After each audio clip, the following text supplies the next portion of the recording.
Hello, everyone, and welcome back to the Makers Arcade. I'm your host, Matt. You've probably seen me on camera like an hour ago looking at the schedule.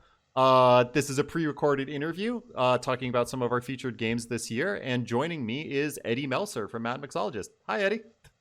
Hey, Matt. Could you introduce yourself? Tell the folks at home what sort of stuff you do. Sure. I'm a longtime indie dev, especially in the alt control scene. And I'm also an assistant professor over at UC Santa Cruz. And yeah, I continue to make these types of games, both for fun and for academic research, like education, which is an absolute pleasure to do. And So Bad Mixologist is one of my latest games.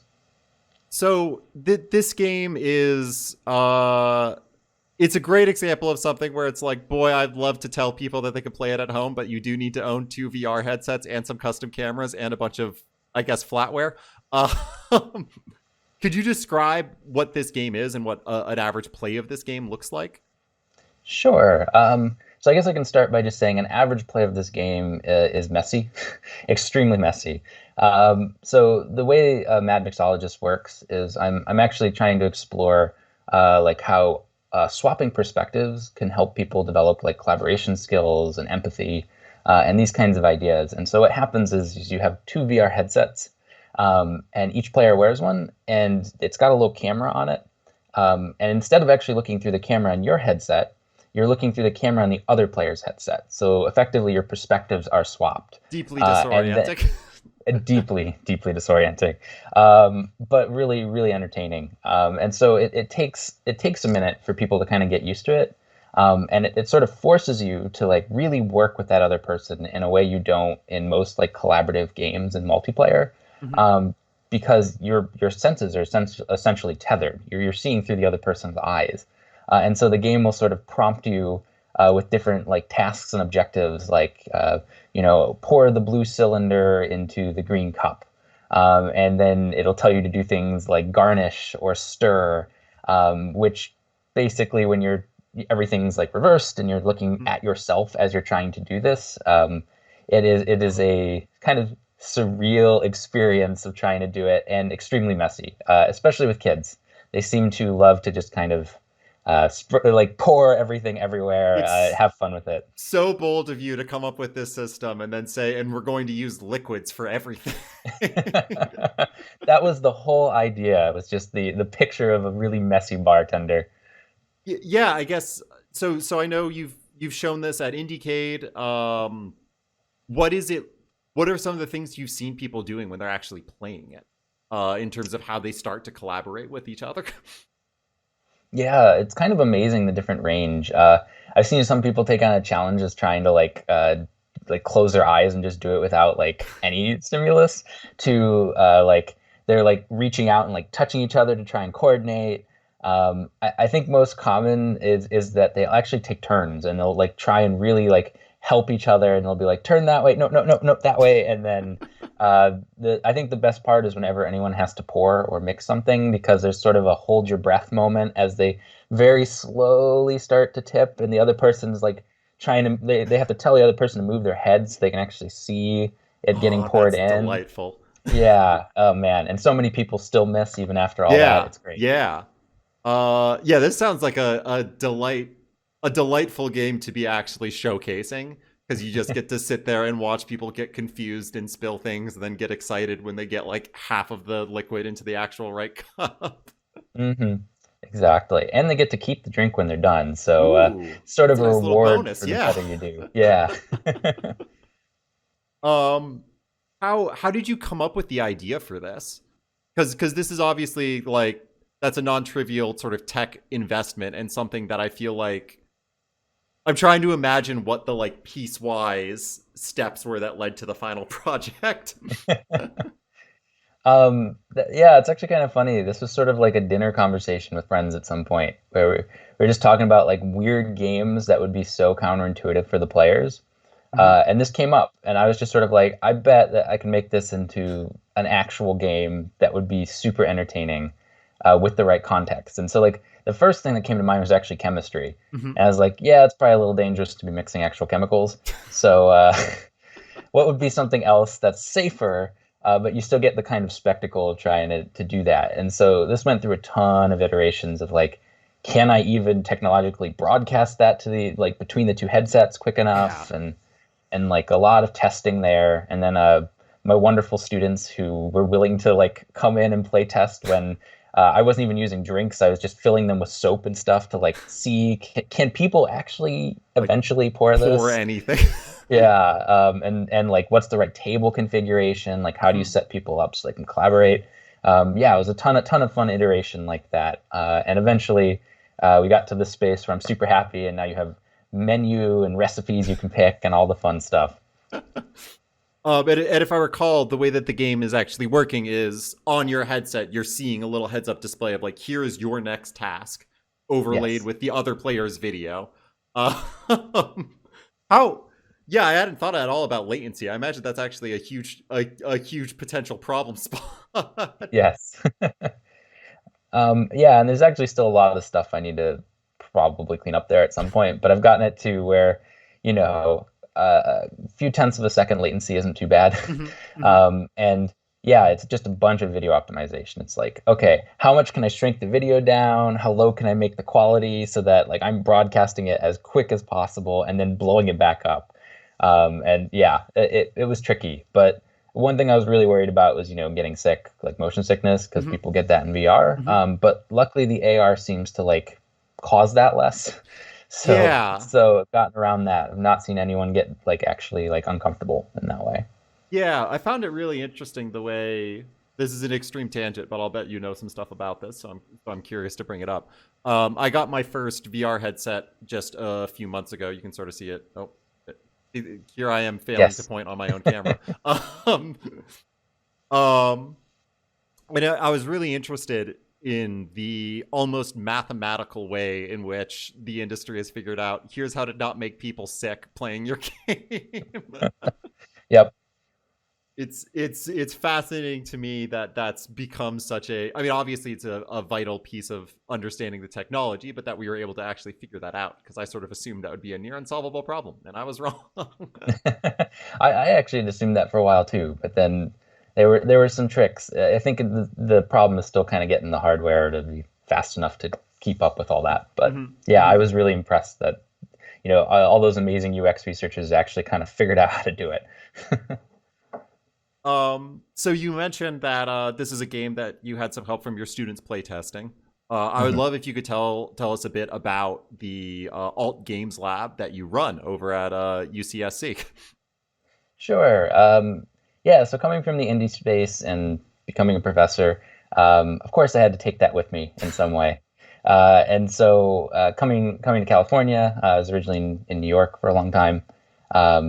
It was really exciting to actually kind of build my own alt control indie game sort of focused lab, where we're taking that and actually trying to make these indie games for research, like looking at like education and health and how can we build these really strange experiences and leverage them for good. And it was quite an experience, but it's been really fun kind of getting my alt games lab up and going, and we have quite a few members now and Mhm, collaborators and really fun games coming out. Mad Mixologist being one of the latest. mhm, mhm.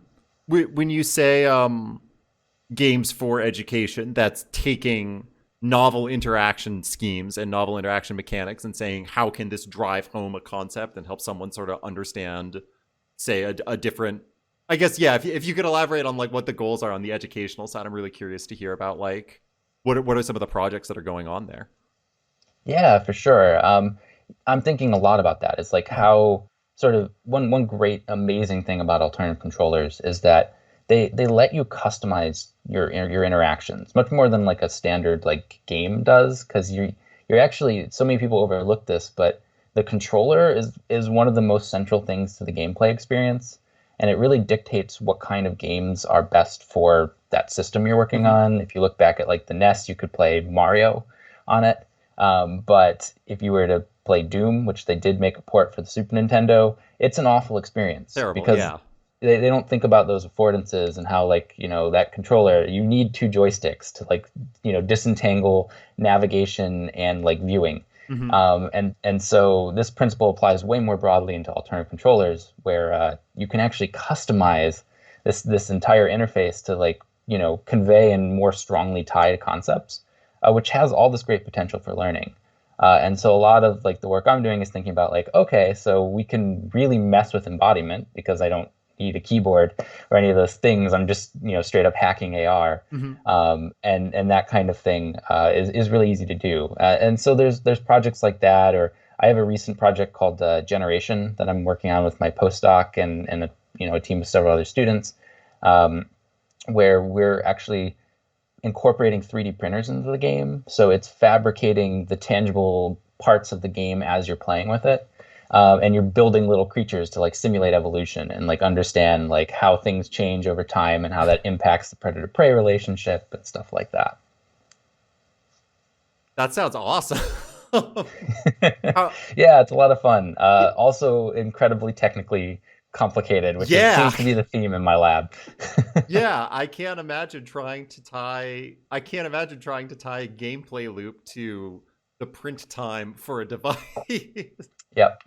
And so we tackle all these really weird interface challenges and techniques when we do stuff there, and that is probably the single biggest one on that one. It's like, how can we get AR to work and computer vision and still 3D print something in 30 seconds, kind of stuff. And is the goal then like to very quickly match the perceived world and the physical world by building out things that you're seeing in real life, or not to spoil the Yeah. game? Obviously, I know that it sounds like it's a work in progress, and I don't want to ruin a reveal down the line. No, it's totally fine. Yeah, that's exactly sort of the idea is that you're building like a physical, tangible creature. And it's actually made out of like very simple shapes, like Mhm. hexagons, triangles, squares, that kind of thing.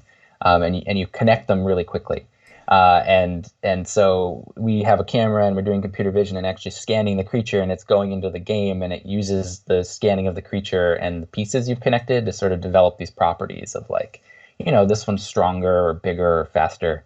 And then simulating out like how that would work using actual like I think it's Voltaire equations. It's biology. It's been a long time, that kind of thing.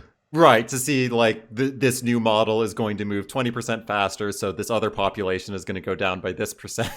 Exactly. That And sounds like so much fun.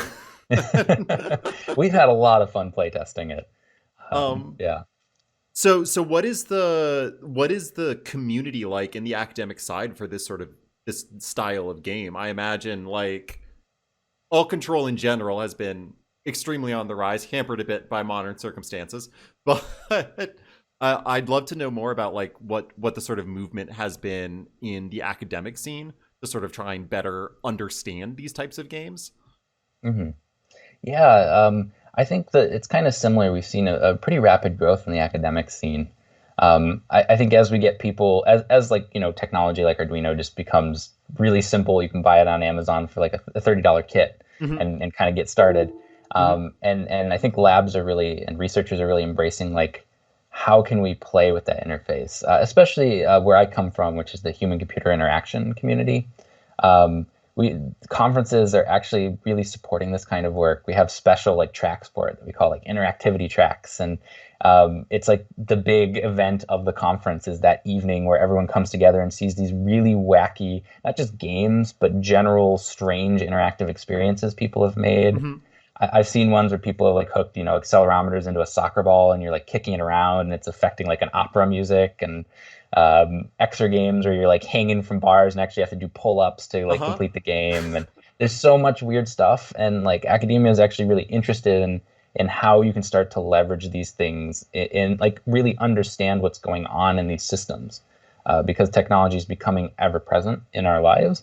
And so how can we leverage these to create interesting, unique experiences and, basically enrich our lives, whether it's just play Hmm. or other goals, which is really important. Is there still and this is harking back to the days when I was working in as a user experience lab assistant back in 2010. Are there still lots of papers of people trying to get the interface from Minority Report to work, or have we moved past that? Thankfully, we've moved past that one. That's It's a cool actually, problem. I'm not saying it's not a cool problem. yeah. Oh, yeah. No, totally. I think that's the thing that's, you could call that like the movie and the interface that's inspired a million researchers. Yeah, Um, yeah. And yeah, rightly but so. And rightly yeah, so. it's super cool.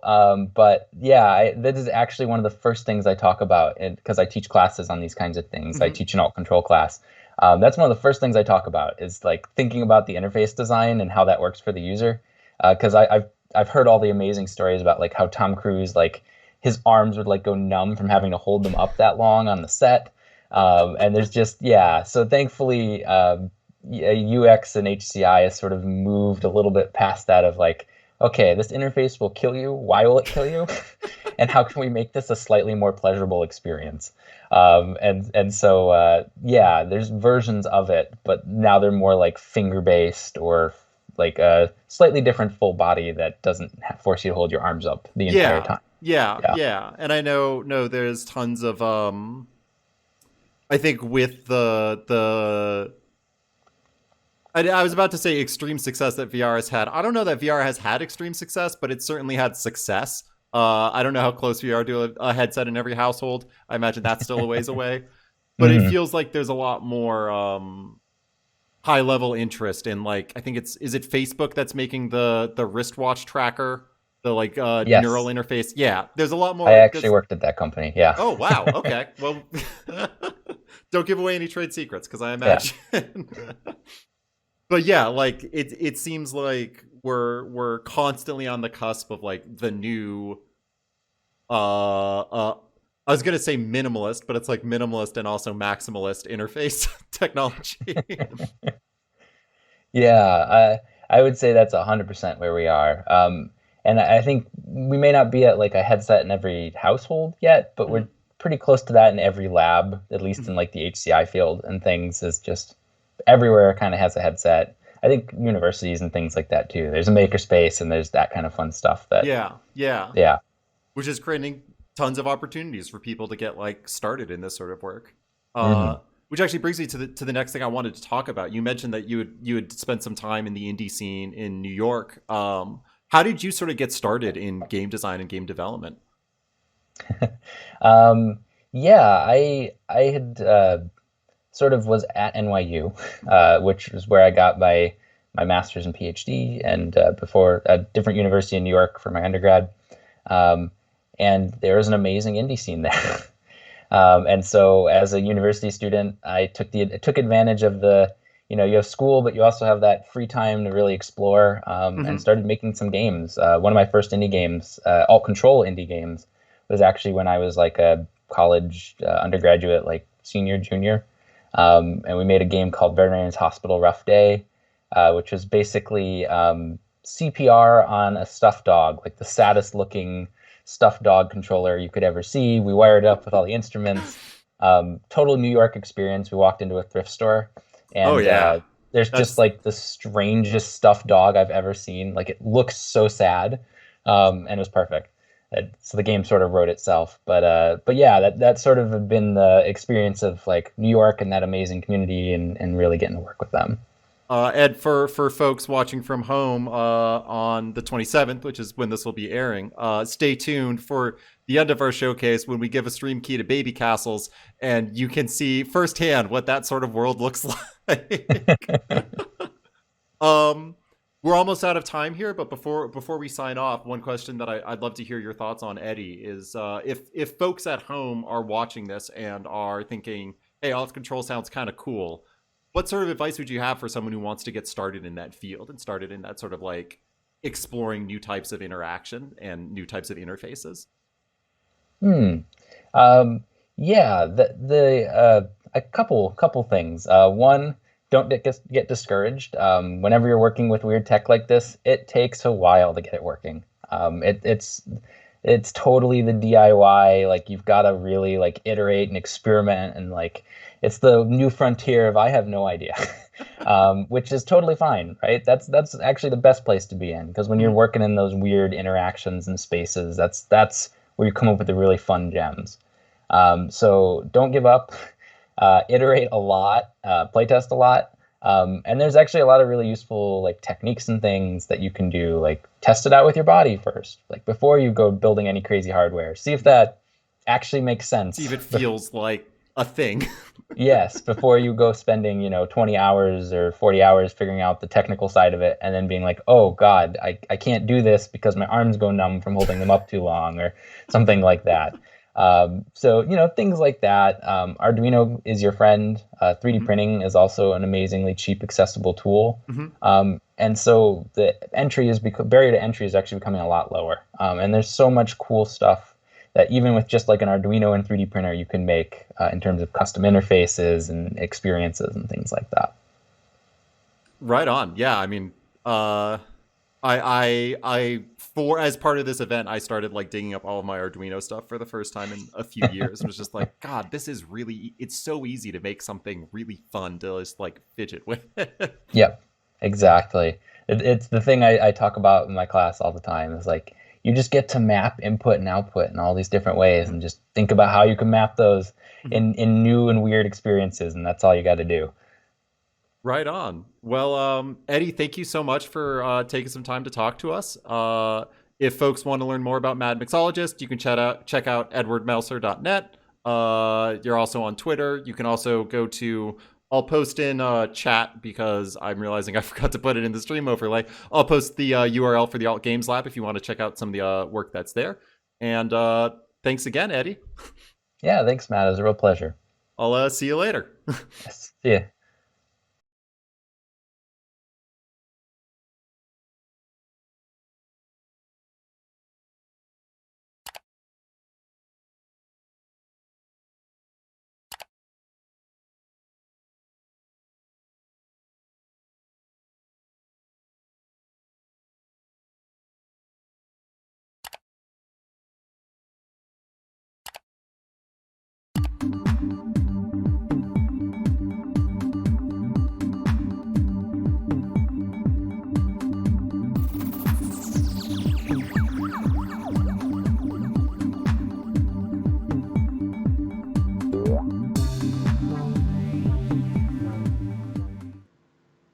Hello, everyone, and welcome back to the Makers Arcade. I am Matt, your host, and joining me is Jonny to talk about Trackball Driver Installation Disc, the game with a name so long I could have put Makers Arcade in front of it in our little clip card over there.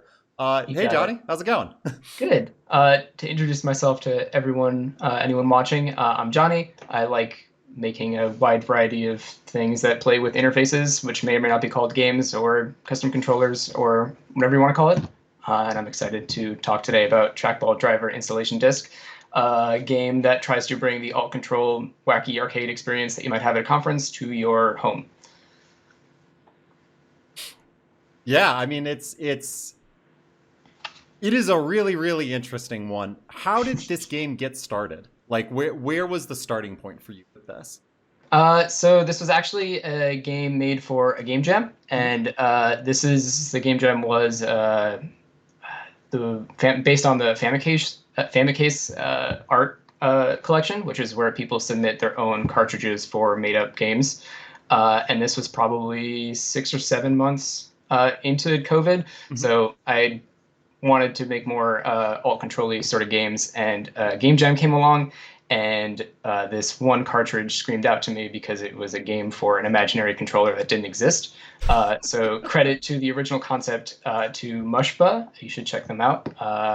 But I saw this thing, the aesthetic I really liked. It was just this weird-looking controller that does not exist at all, and I was wondering how you can convert that into something you can play at home that gives you that sort of feeling of I'm at a arcade doing something weird.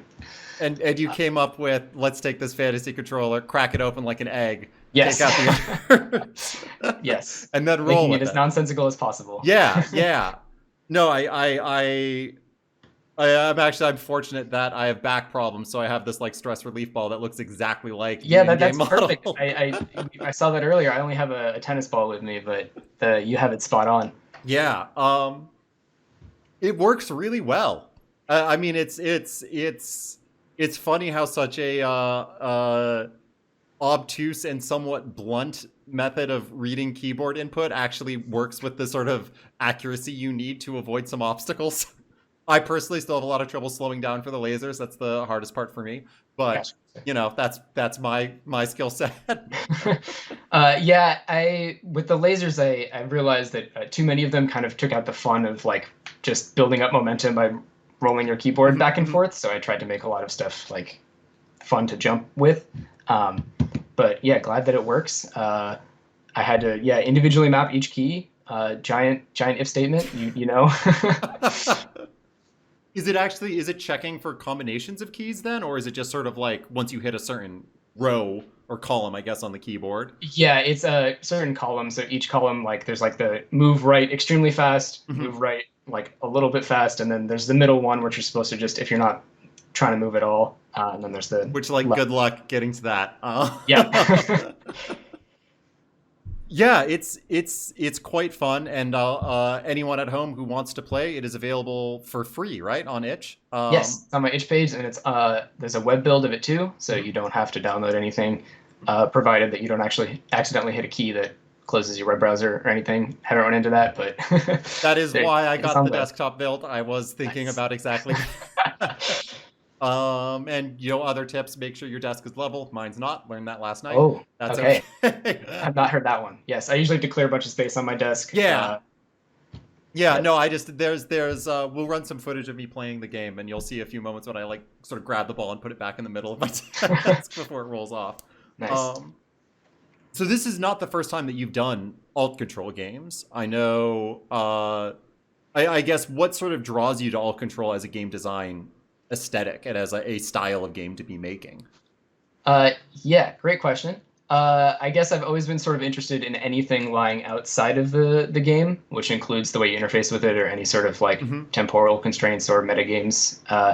I remember my brother told me a story that I didn't remember from our childhood, that we broke our Guitar Hero drum set because I was trying to play that each one of my siblings had a different like pedal. We were trying to all do it at once, and I twisted something the wrong way. So I've always been interested in like making weird interfaces that may or may not involve like other people or other situations that you might not be expecting. And is it just like the fun of where in that process does the real like fun come for you? Is it in the creation stage of like, how do I think outside of the box? Is it in the player stage where you tell someone, okay, now flip over your keyboard, and you get to see the look on their face when you tell them to do that? Yeah, I guess it's in the middle there. A lot of the like the bodily stage of like, oh, I have to use that part of my keyboard, or oh, I have to use this part of my body, or stuff like that really jumps out to me. Like the part where someone's gonna be like, oh, this is gonna be really frustrating, isn't it? Or I already hate this. It really fuels me. How did you sort of get started in alt control? What was your first sort of experience in that space? Or actually, maybe let's go even farther back. How long have you been making games? Good question. Not very long. I just finished my undergrad in 2019, so I started making games for fun in 2019 as well. I started using custom controllers. I think my very first thing was combining someone's GitHub repo of like tapping into a Switch controller to wire Donkey Kong bongos to play Tetris 99, because I'm a big Tetris fan and Donkey Kong, and sounded really memey and ridiculous. So I did that. Is it so left, right? How do you rotate? Because there's only two. Yeah. There's four. There's two on each bongo. Oh, so I see. And you need one of them to drop, and then I think I did the clapping button to hold. So I was streaming it on Twitch for a bunch, and I was so close. I got I think second a couple times, but I never got the victory royale. But it was a very fun experience, and it was a clicking moment for me, sort of making creative coding. So my actual experience was a very, very satisfying click moment. Yeah, no, that actually sounds super fun. I also like the idea of clapping to hold specifically. That's because it's just like, yes, a line, yes. Yeah. So where did you even start with a project like that? Because to me, I would assume that I don't know enough about bongos, or specifically the DK bongos. Yeah, a lot of it was just looking through. It was kind of like a Frankenstein project of stuff that other people have already done, which I think a lot of people, when they're starting out with something, they want to start from scratch or they want to learn fundamentals. But it was like taking three different existing projects and then just finding the basic endpoints of them and then brute force connecting them. that did it. Like I think one of them was just splitting the input of a GameCube controller into its signals and then being able to read that, which I think they use for like visualization of a GameCube controller when you're playing like Smash Online or something and you want to see the inputs. And then one of them was emulating a wired Switch controller, and then I guess connected those. So it's a lot of looking to see what other people have done. Yeah, and just sort of like hacking it all together until you've now got the bongos that are playing Tetris. Yeah.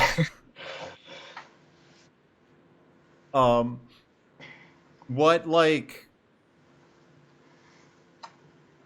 I guess my next question then would be, you know, if someone is watching and they're thinking, oh, I want to do that, is a good starting place then to just sort of like, I guess here's the question. Did you already have the bongos? No, but I thought it would be a great long-term investment because I've always been, I guess I also have a fascination with just weird peripherals. And I'm like, I've always wanted to own a pair of DK bongos. Let's justify this purchase by making something with them. So I accidentally got more than one pair based on, because I was like looking from a bunch of different sources and I happened to, like, one got lost in the mail, but then I got it. So I have more bongos than I know what to do with at this point. But yeah, it was me wanting them and then also being a huge Tetris fan, a Tetris 99 fan, and wanting to make the game more interesting. So yeah. All right, I know this Trackball installation driver, if I recall, this isn't the first time that you've made an alt control game for a game jam. Am I remembering that right? No, I've done a couple of them at this point. Yeah. What is the process like under the extreme time constraints of a game jam? That's a very good question and a very hard question. Because the game jam time constraints are always not so fun. And a lot of what custom controllers are about just working a singular path from input to seeing something on the screen. So a lot of it would be aggressively scoping. But it's, I guess, the same idea of trying out of the box from what you might expect on the like the game jam theme. So yeah, that's my take. And I saw, like, even like your most recent piece was the sniffy clean, hold your phone up to your nose, which fits well into this. And I think you've done a few games like this that are sort of in this alt control at home ground, like say Trackball, which is something that is a game that is an alt control game that anyone at home can watch if you just grab a ball and throw it on your desk. There seems to be something very charming about the sort of almost the remix culture of this style of game. Thank you. Yeah, I guess it fits into the type of game where, like, you could just do this, but why? That's not fun. Just put your keyboard upside down instead, and then, yeah. Or, like, you can easily just drag your finger on your phone, but when the game tells you to put your nose on your phone, you should do it because it's fun. Do it because it's fun. Yeah. It feels like there's been a bit of a theme. I've had a lot of interviews with alt control devs over the last week, and it's been really, really fun talking to everyone. And I feel like one of the common themes that I've seen between everyone that I've talked to is that they love this idea. It's interesting. It's something that you just said. The idea of, like, looking at what parts of the game exist outside of the game itself. And it seems that anyone who gets excited about alt control also gets excited about that. Yeah, it's all super exciting. Any sort of, like, because alt control, people might think of just custom controllers, but, like, there's so many other things that aren't, like, typical to think about that you can transform in exciting ways.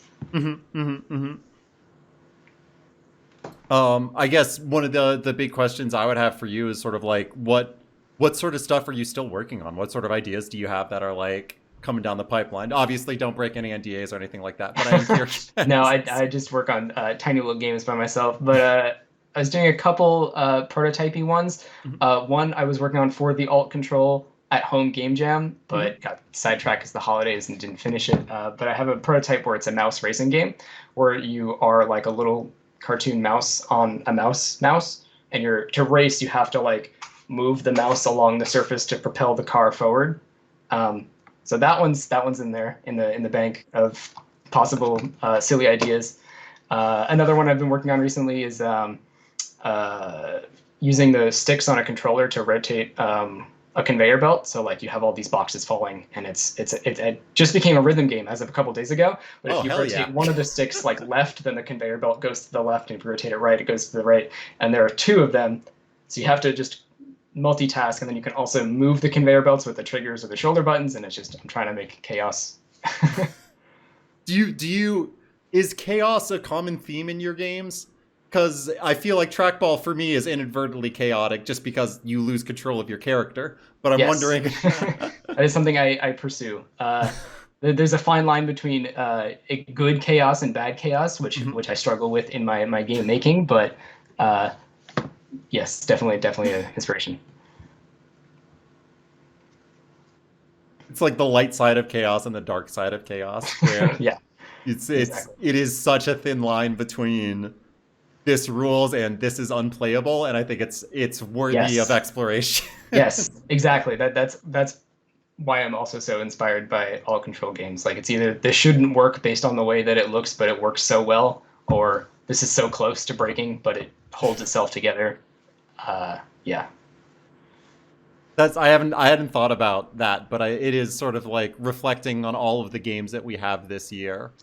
They really do feel like they're all like one bad decision away from completely collapsing. And that's perfect. That's where they should be. That's where these games should be. They should be as weird as you can possibly get while still working. Yes. Absolutely. So if anyone is interested in following your work, we've got your Twitter on the screen. Cool. I know also you've got a whole bunch of projects up on itch that people can check out. A lot of things in Pico 8 also, which actually I forgot to bring up, but it looked like you did a lot of stuff with Pico 8, which rules because Pico 8's super fun. It is very cool. It's one of the ones I worked with in school, and it's a very good. If you want to learn from scratch how things work, it does good stuff. Yeah, it sort of breaks down the space in a way that more intimidating tools like Unity don't really. There's something very clean about Pico 8. It's like writing a haiku. Anyway, that's all the time we got. So Jonny, thank you so much for joining me. If folks want to play Trackball driver installation disc at home, check out the URL on screen or head to our website. And Jonny, it was great hanging out. Awesome. Thanks for having me. Yep. Yeah.